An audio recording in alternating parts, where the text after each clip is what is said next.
ನಾವು ಪಂಚಾಂಗ ಅನ್ನೋ ಶಬ್ದನೂ ಕೇಳಿರ್ತೀವಿ, ಪಂಚಾಂಗನ ನೋಡಿರ್ತೀವಿ, ಆದ್ರೆ ಪಂಚಾಂಗ ಅಂದ್ರೆ ಏನು ಅಂತ ಗೊತ್ತಿರಲ್ಲ.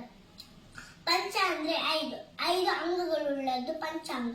ಆ ಪಂಚಾಂಗ ಯಾವುವು ಎಂದರೆ ತಿಥಿ, ವಾರ, ನಕ್ಷತ್ರ, ಯೋಗ, ಕರಣ. ಒಂದು ವರ್ಷದಲ್ಲಿ 12 ಮಾಸಗಳಿರ್ತವೆ.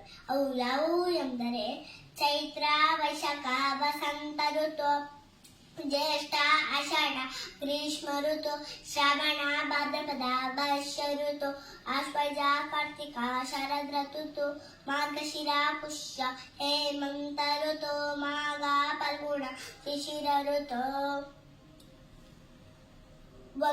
ಒಂದು ಮಾಸದಲ್ಲಿ 2 ಪಕ್ಷಗಳಿರ್ತವೆ. ಅವು ಯಾವುವು ಎಂದರೆ ಒಂದು ಶುಕ್ಲ ಪಕ್ಷ, ಇನ್ನೊಂದು ಕೃಷ್ಣ ಪಕ್ಷ. ಶುಕ್ಲ ಪಕ್ಷದಲ್ಲಿ ಚಂದ್ರ ವೃದ್ಧಿಸುತ್ತಾನೆ, ಕೃಷ್ಣ ಪಕ್ಷದಲ್ಲಿ ಚಂದ್ರ ಕ್ಷಯಿಸುತ್ತಾನೆ. ಶುಕ್ಲ ಪಕ್ಷದಲ್ಲಿ ಹುಣ್ಣಿಮೆ ಬರುತ್ತದೆ, ಕೃಷ್ಣ ಪಕ್ಷದಲ್ಲಿ ಅಮಾವಾಸ್ಯೆ ಬರುತ್ತದೆ. ಒಂದು ಪಕ್ಷದಲ್ಲಿ 15 ತಿಥಿಗಳು ಇರುತ್ತವೆ. ಅವು ಯಾವುವು ಎಂದರೆ ಪಾಡ್ಯ, ಬಿದಿಗೆ, ತದಿಗೆ, ಚತುರ್ಥಿ, ಪಂಚಮಿ, ಷಷ್ಠಿ, ಸಪ್ತಮಿ, ಅಷ್ಟಮಿ, ನವಮಿ, ದಶಮಿ, ಏಕಾದಶಿ, ದ್ವಾದಶಿ, ತ್ರಯೋದಶಿ, ಚತುರ್ದಶಿ, ಅಮಾವಾಸ್ಯೆ ಅಥವಾ ಹುಣ್ಣಿಮೆ. ನೆಕ್ಸ್ಟ್ ವಾರ. 7 ವಾರಗಳಿರುತ್ತವೆ. ಅವು ಯಾವುವು ಎಂದರೆ ಭಾನುವಾರ, ಸೋಮವಾರ, ಮಂಗಳವಾರ, ಬುಧವಾರ, ಗುರುವಾರ, ಶುಕ್ರವಾರ, ಶನಿವಾರ. ನೆಕ್ಸ್ಟ್ ನಕ್ಷತ್ರ. 27 ನಕ್ಷತ್ರಗಳಿರುತ್ತವೆ. ಅವು ಯಾವುವು ಎಂದರೆ ಅಶ್ವಿನಿ, ಭರಣಿ, ಜೈವ, ಕೃತಿಕ, ರೋಹಿಣಿ, ತಥಾ ಮೃಗಶಿರ್ಷ, ತಥೈರ್ವಾದ್ರ, ತಥೈವ ಚ ಪುನರ್ವಸು, ಪುಷ್ಯಾಶ್ಲೇಷ, ಮಗ, ಪೂರ್ವ, ಫಲ್ಗುಣಿ, ಉತ್ತರ ಫಲ್ಗುಣಿ, ಹಸ್ತ, ಚಿತ್ರ, ಸ್ವಾತಯಶ್ಚ, ವಿಶಾಖ, ಚಾನುರಾಧಿಕ, ಜ್ಯೇಷ್ಠ, ಮೂಲ, ತಥಾ ಪೂರ್ವ, ಉತ್ತರಾಷಾಢೆ, ತತಃ ಪರಂ, ಶ್ರವಣ, ಚತುಷ್ಠ, ತಥಾ ಶತವಿಶಾಖೆ, ಪೂರ್ವೋತ್ತರೆ, ಭಾದ್ರಪದೆ, ರೇವತಿ ಚ, ಬಸಂನಖ. ನೆಕ್ಸ್ಟ್ ಯೋಗ. 27 ಯೋಗಗಳಿರ್ತವೆ.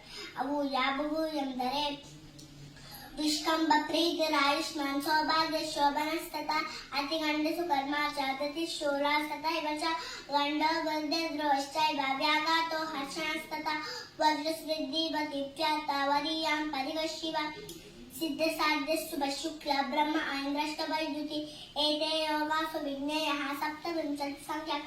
ನೆಕ್ಸ್ಟ್ ಕರಣ. 11 ಕರಣಗಳಿರ್ತವೆ. ಒಟ್ಟು 11 ಕರಣಗಳಿರ್ತವೆ. ಅವು ಯಾವುವು ಎಂದರೆ ಭವ, ಭೈರವ, ಕೌಲವ, ತೈತಿಲ, ಗರಜ, ಬಣಿ, ಭದ್ರ, ಶಕುನಿ, ಚತುಷ್ಪ, ನಾಗವಾನ್, ಕೆಂಸ್ತುಲ್ಲ. ತಿಥೇಶ ಶ್ರೀರಾಮ ಆಪ್ನೋತಿ. ತಿಥಿ ಯಾವುದು ಅಂತ ತಿಳ್ಕೊಳ್ಳೋದ್ರಿಂದ ಸಂಪತ್ತು ಸಿಗುತ್ತೆ. ವಾರ ಆಯುಷ್ಯವರ್ಧನ. ವಾರ ಯಾವುದು ಅಂತ ತಿಳ್ಕೊಳ್ಳೋದ್ರಿಂದ ಆಯುಷ್ಯ ವೃದ್ಧಿ ಆಗುತ್ತೆ. ನಕ್ಷತ್ರ ಖರತೆ ಪಾಪ. ನಕ್ಷತ್ರ ಯಾವುದು ಅಂತ ತಿಳ್ಕೊಳ್ಳೋದ್ರಿಂದ ಪಾಪ ನಿವಾರಣೆ ಆಗುತ್ತೆ. ಯೋಗ ರೋಗ ನಿವಾರಣೆ. ಯೋಗ ಯಾವುದು ಅಂತ ತಿಳ್ಕೊಳ್ಳೋದ್ರಿಂದ ರೋಗ ನಿವಾರಣೆ. ಕರ್ಣಾತ್ ಕಾರ್ಯಸಿದ್ಧಸ್ಯ. ಕರ್ಣ ಯಾವುದು ಅಂತ ತಿಳ್ಕೊಳ್ಳೋದ್ರಿಂದ ಕಾರ್ಯಸಿದ್ಧ. ಪಂಚಾಂಗ ಪರಮುತ್ತಮಂ ಪಂಚಾಂಗಂ ಪಠತೆ ನಿತ್ಯಂ ಶ್ರೋತುಮಿಚ್ಛಂತಿ ನರ ಅಗ್ನಿಷ್ಟೋಮ ಪರಂ ತೇಷಾಂ ಗಂಗಾ ಸ್ನಾನಂ ದಿನೇದು.